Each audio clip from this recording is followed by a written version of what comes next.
Welcome to the Healthcare Payment Network podcast. Why is paying and getting paid for healthcare so hard? Why is it unaffordable for most Americans? And most importantly, what are we going to do about it? Whether you're a provider or industry professional, ultimately we are all patients. This podcast is a conversation on how we tackle one of the most challenging problems in our society, paying for healthcare. Here we'll discuss new innovations and fresh perspectives from the people working to make paying for healthcare easier and more affordable. Let's dive in.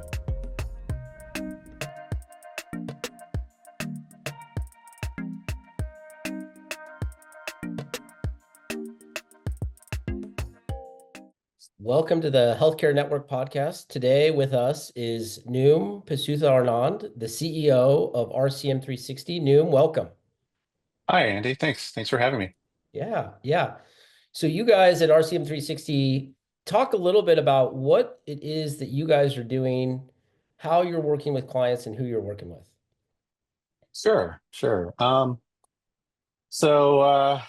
RCM 360, we are an end-to-end RCM service provider, focused on delivering RCM in what we think is a pretty unique way around initially around eClinicalWorks and now around NextGen as well. And so as an RCM service, we look to provide transparency, do billing in the practices system, provide data analytics, make use of technology to try to remove the manual aspects of RCM and to give practices really a more efficient and more effective RCM service. That's what we do at RCM 360. Well, that's a tall challenge, especially for a lot of those practices. Those are really small practices that don't have the staff, the infrastructure, the technology to go manage what is becoming a more and more complex healthcare system of how you get paid for the insurance portion, patient responsibility, all of it. It feels like it's getting harder and harder. So when you say transparency and talk about all the components that you do, what is it that these practices really lean into that they need that you guys are doing? Sure. So I think the trends in healthcare and RCM specifically, what you see is it's just more and more complex, right? And so practices struggle with keeping up with the complexities of medical billing, how to navigate the changing rules, the changing regulations, and how you do billing. They struggle with staffing. They struggle with how to hire the staff to complete the billing and to perform it. And with the ever-changing technology side of things, like you said, they don't have the ability to invest in the technology to do RCM effectively, leveraging the technology that's out there today. And so at RCM 360, what we looked for is we looked to augment their staffing needs, right? So they outsource to us. We look to provide that technical expertise so they don't have to do it. We put in the systems, we put in the reporting, the analytics that allows them to do RCM in a way that's current and modern and leveraging the technologies of today. But they don't have to invest in it. They don't have to learn about it. We do it for them.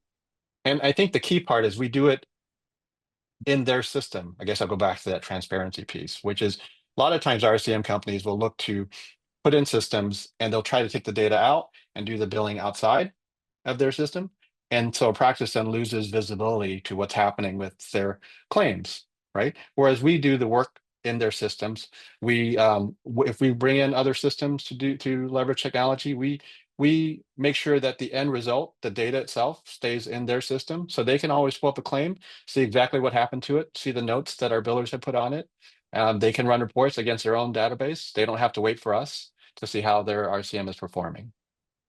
Yeah. So it's like the core of like the essence of what you guys are doing. It all centers around doing it in the most transparent way possible. Like Absolutely, that transparency it feels like is core to what RCM is and RCM does. And that sounds simple, right? It sounds like it should be that should be the norm, right? But it often, and just when you have conversation, it feels like it breaks down in many other aspects. And What conversations have you had that have kind of led you to be like, this is the best way to do it? This is the way we should do it. Well, so I guess that goes back to if you if you look at that, it goes back to how I actually got in this business in the first place, right? So I've always had a background in technology and in business process. But growing up, my father's a retired physician, so I grew up around physicians. I grew up around sons and daughters of physicians, in the early 2000s, I would get calls from people all the time who were physicians looking to take over medical practice, asking about how did they figure out this whole technology thing with medical practices. Was what without everything coming down the pipeline, what's this going to look like? How do they do this? It became really apparent to me that there was a real need for uh, uh, assistance in this area where healthcare was really struggling, right? And so that's part of the start of how we got started with the technology slant of it. But then as we got engaged with practices, what we noticed was practices, um, were um, when they're working with their RCM vendors, were reliant on a monthly report that they would be presented to them on a regular basis to tell them how they were doing by the people that were doing the services for them, right? So that seems a little a little backwards, right? So Yeah, as yeah, as a client, you should, yeah, that I appreciate you giving me your report, you tell me how you do, but I would like to be able to see that and verify that myself, right? And so that became kind of part of our tenants. How do we leverage technology and do it for them, but in a way that still lets them to trust but verify? They don't have to just take our word for it. They can look at any time and see how we're doing. And that's always been day one how we approach it. And I found that when we go in and talk to practices at the beginning before working with them, that philosophy really shines, comes through. And that's a lot of the reason why practices end up going with us is because they might have been burned in the past before with an RCM company, and who they entrusted with a very important part of their practice. And at the end of the day, they really were at the mercy of what this company was telling them about how they were doing. Um, and sometimes it would be much later before they realized maybe it wasn't going so well. yeah, yeah. They get the picture was a little rosier than what reality was, right? Sure, sure. And a lot of what we wanted to talk about today was how does this growing field of AI play in, right? So now the trust factor, it almost takes on a whole new dimension, right? Where you have this AI, this thing that probably feels even more nebulous and vague, whatever word you want to describe it to a provider who wasn't as adept with technology in the first place, was anxious around the technology, and now there's this new thing, AI.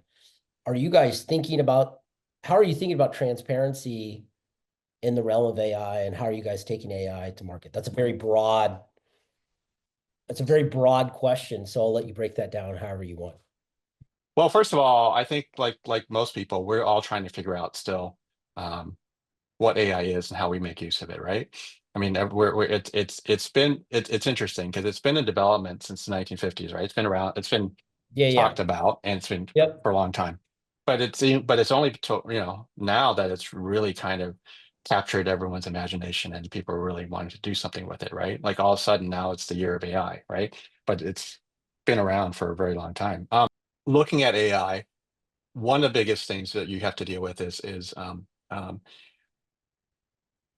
you're giving up, like you said, and letting this technology look at data and make um, predictions and then make decisions for you, right?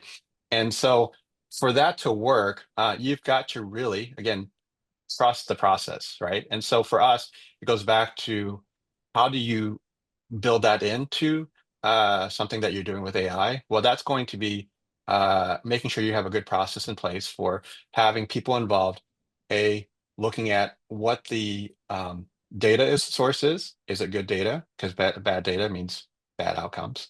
Yep. Understanding the transformation process, like what are we doing with that data to make decisions? Again, having people vet that process out, and then doing a very diligent process of vetting the outcomes, so you can develop confidence in what happens downstream actually is a valid outcome and is what should be happening, right? And so all that takes work and takes real experts in each of those areas to make that work. And so for us, it's it's scary because it seems easy to say, well, full technology, you set it up, you run it, you get these output, great, right? But there's got a lot more work that has to go behind the scenes into the data piece, the transformation piece, and the verifying of outcomes. And that all requires getting the right people, the experts in place, and then having a good process in place, like it would with any system or technology. How do you test it? How do you make sure that the outcome's correct? So. Yeah. And is there a particular approach that you guys are taking at RCM 360? And are there areas that you're leaning into heavier now, or you have more confidence in now versus, it's hard to go kind of wrap your head around all of the revenue cycle Sure. management components, right? Sure. Well, I will say, even though a lot of people are doing AI initiatives, AI development, now it's brand new, right? The world of technology is not. And so I think a lot of the same principles apply, right? So the first step is you need to make sure you understand what the problems are and what you're trying to solve, right? So that's really, to be honest, independent of technology. At the end of the day, not getting blinded by like the shiny new object and saying, well, someone came to me with an AI solution that does this. Isn't that great? Well, does this really meet your business needs? Is that really the number one priority for you today? Right? That's step number one. Is like, forget the shiny new things for a second, right? You still need to understand what is it that's important to you as an organization. And so, and not getting blinded by the shiny new object. So that's one. Maybe ask AI plays a role in that in some things, but not in everything, right? So that's number one. Make sure you understand what you're trying to solve. And I think with AI, it's a lot of the other things play true. You've got to make sure you've got, just like you would with any process and implementation, the right experts involved, right? So if you're dealing with denials, outcomes, predictive denials, if you're dealing with eligibility, you need to make sure you have people that understand the process and that data really well. You need to make sure you have the right technology experts to vet the different ways of implementing AI and what you're going to do with that data, and again, I go back to the testing process is key. I don't know if there was a funny story about lawyers back in 2023. I don't know if you heard that. They were using AI to do, to help them with briefs, legal briefs. And it wrote, a brilliant brief that they submitted into court. And the opposing counsel tried to research the 6 cases that were cited, couldn't find them, couldn't find the cases. So they went back and looked and found out those cases weren't real. That AI had created very plausible sounding cases to cite to make an argument for this brief. And so, the fact that it was working and seemed to be working well, was, I think blinded them to the fact that, we really need to make sure we test and verify things before we say, yeah, this is going to be good to go. And that's where I was getting at was you need to make sure you have the right people and a good testing process in place. Yeah, and it certainly feels like that, especially in medicine and healthcare, there's a much more cautionary approach to this. Whether you're on the financial side or the clinical side, we're dealing with the livelihoods of people, not just business process, but like people, right? And so, it's almost like you can't afford to get it wrong. And so rolling out AI for AI's sake to say you're doing AI that may or may not solve a problem, which poses risks. But like, I think you've hit on 2 key things, which are we solving a real world problem? And are we taking the right steps to test and really understand it so that before we roll out whatever it is, we really, really understand what we're rolling out. We know the outcome and we can control it as best we possibly can. That feels like a good recipe for anything, right? Yeah. So in some ways, right, though AI is new, how we go about approaching it really shouldn't be that new if you just step back and think about how we've done this before with other Yeah. technologies.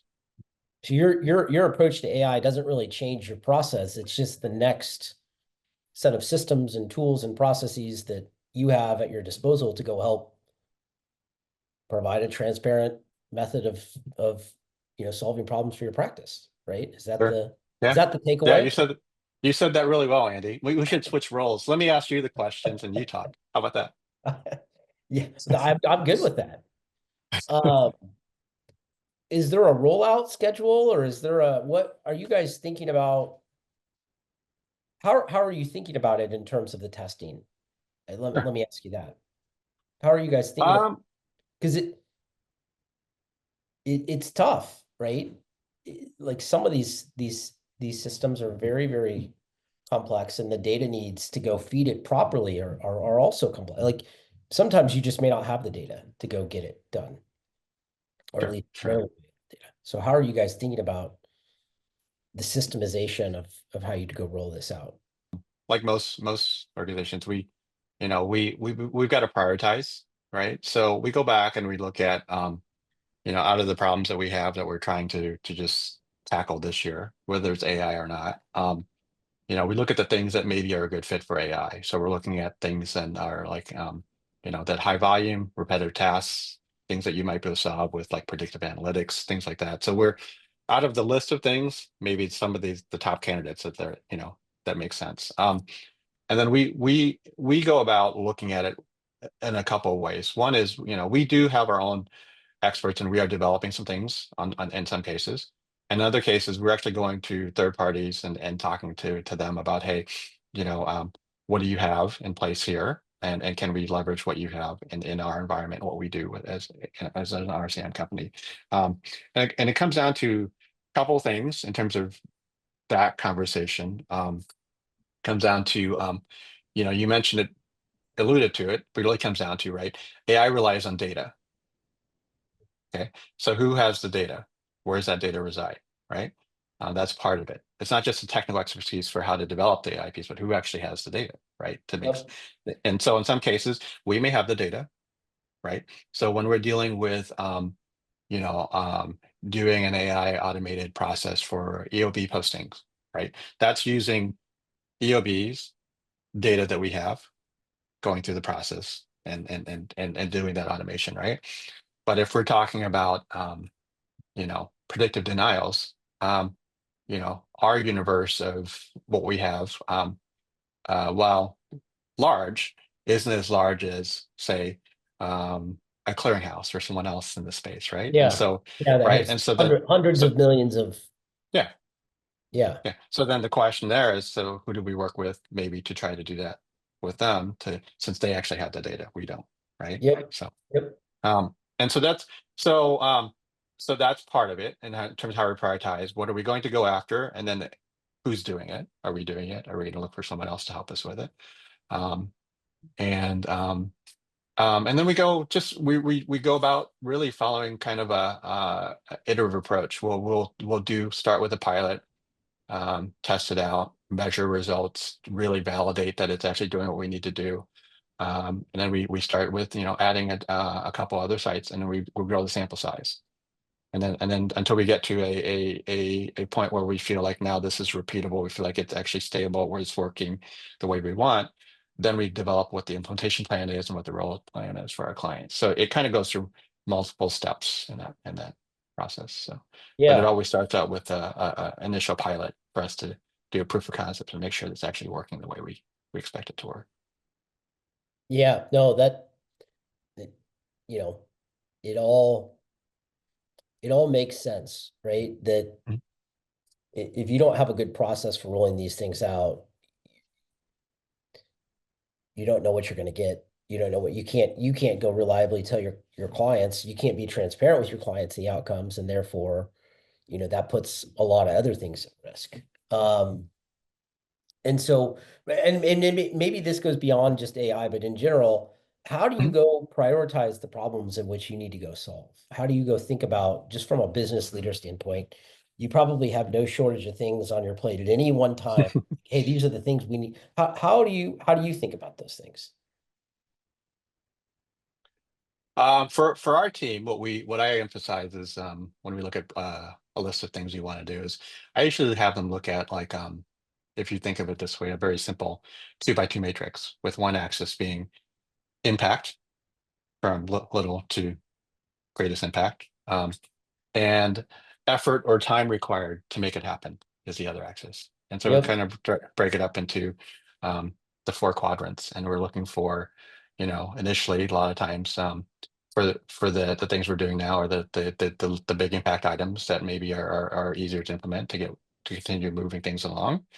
And then we're looking at things that that will take longer and put those maybe on a roadmap to further out, figure out what the steps are. So that's kind of how we, very simplistically, um, how we look at things really, and always go back to, because it's like you're right, it's easy to get lost in the weeds. And here's just something that has come up today. We've got 10 other things that we're trying to do, and you know, uh, staying on track and staying aligned with where your priority should be is always a constant challenge with you know everything, the Yeah. new requests coming in. So yep, Yeah. for At sure. Payground, we always try and align what we're doing around clients, partners, what's their Mhm. most important things. I think if you're doing that, you're in a good spot, right? And the interesting thing is we always think we've got a good handle on it, and then we learn new things. And we're always Mhm. learning new things that may or may not shuffle how we prioritize it, but we're kind of looking at that every week. And while I haven't codified it as effort and impact, you put it in a very simple way of like the effort impact matrix is really what we're doing, whether you codify it that way or not, right? Which Mhm. is you want to go do the things that have the most value, that take the least amount of effort first, so that you can go provide that value faster. Yeah. Yeah. Um, what do you think if you get on another podcast that's viewed by probably a lot more people than watch this one, or other kind of media types, you hear this almost bold, like very futuristic sounding view of what AI will Mhm. enable our future to look like, right? And some of it sounds really exciting, and some of it sounds like kind of, oh, there's a lot of risk there. Um, what do you think the optimistic side is for healthcare and AI? While there's a lot of excitement, I feel like people have a lot of fear about AI, right? Right, the chatter about AI replacing people, eliminating jobs. You know, um, is your job secure because AI is going to Yeah, do it yeah, for you? yep, And I guess I think of it, and it could be simplistic, but I think of it as, do you imagine a competition between people and machines, right? It's not really like a zero sum game. Like you have two ways of looking at the world. It's zero sum game. In other words, you're competing for a limited pie. That's all you get. What you get, someone else loses, right? Or is there a way that when you do something that the pie is growing, and so you're not really taking it away from someone else, right? You both have the great. opportunity to get more. And I think that, you know, um, with AI, it to me, my belief is that it's going to allow us to automate manual processes, to reduce errors, and to make better decisions, right? So what's that's kind of the core. What are we going to do with AI and AI automations, right? And that's it. So if you're able to do that, then that's me, that's you, Andy, that's everyone. Anyone that's using it should be able to do more, and do more uh, with better outcomes more effectively. Um, and so I think what's going to happen is if that's true, then it's not about replacing us at all. We're actually making the pie bigger. And so we'll be able to do more, um, take on more things with less effort, because some of the things that we would have to do manually before, now we can have AI do for us. We can avoid some of those errors that we would have made, and to leverage the data that's out there to help make better decisions. And so I think at the end of the day, it's a win. That's kind of best case scenario. So in RCM, I think that means like getting rid of like some of the things that we know are very labor intensive and are error prone, right? Eligibility and benefits verification are off, um, right? the medical coding and charge capture process. Like, especially for like out of office visits, right? Um, the claims management denial process and just dealing with, we're fixing errors as opposed to getting it right the first time. Yeah. Right. So all of that we can kind of make better. And if we can do that, then, you know, um, we can all be more effective in what we do and service more clients and, grow our business as well. Yeah. It's like the system of RCM will change or really adapt, right? Mhm. These different components that there's a lot of different solutions that go into it, Mhm. how they adapt so that everything can work as it in its best design is working, which means you show up, they already know who you are, they already know you're eligible, you already know what's going to happen. Like the to your point of the outcomes becomes more predictable. And it becomes more Yeah. predictable on the clinical side, which is to say, then I know how much I pay, I know how my insurance is going to pay all this, and these things become predictable because there's a system now working for us versus, well, we've patched it together, right? And in a lot of different ways, it's been patched together. And beyond just getting into we could probably spend a few hours just talking about the system itself, but having it just be more efficient through tools like AI is certainly one way that we can get there, or a bridge to get there to a better functioning system. Yeah. Excellent. Yeah. Well, what else, what are the parting thoughts that you have that you would have for practices, other RCM companies around either the use of AI or just trying to go put better processes and systems in place to get better outcomes? Um, I would say, even though, RCM has been around for a while, AI has been around for a while. I still go back to some of the principles are the same, right? And so like, in RCM, we're still dealing with, the issues related to, getting clean claims out the door. Um, and the number one denial is still patient insurance eligibility and verification checking. Like that is the number one denial reason still out there today. Um, even though we supposedly have come a long way with technology and things. So I would say that you know for any um, practice or any or really any RCM organization out there, um, you know, going back and taking a look at and don't at your top bottlenecks, your top areas where you're having errors or productivity issues, and really thinking through, okay, which of these do we want to try to tackle in 2025? Would be a good starting point. And then it may be AI, it may be something else, but I think just taking that fresh look again, and I think in some ways maybe if AI has done one thing, it's probably caused people to kind of relook at things that they maybe took for granted, you know, and they go back and look and say, well, maybe I can solve that today. Maybe they and whereas for years they kind of just assumed that that was kind of just the way it was.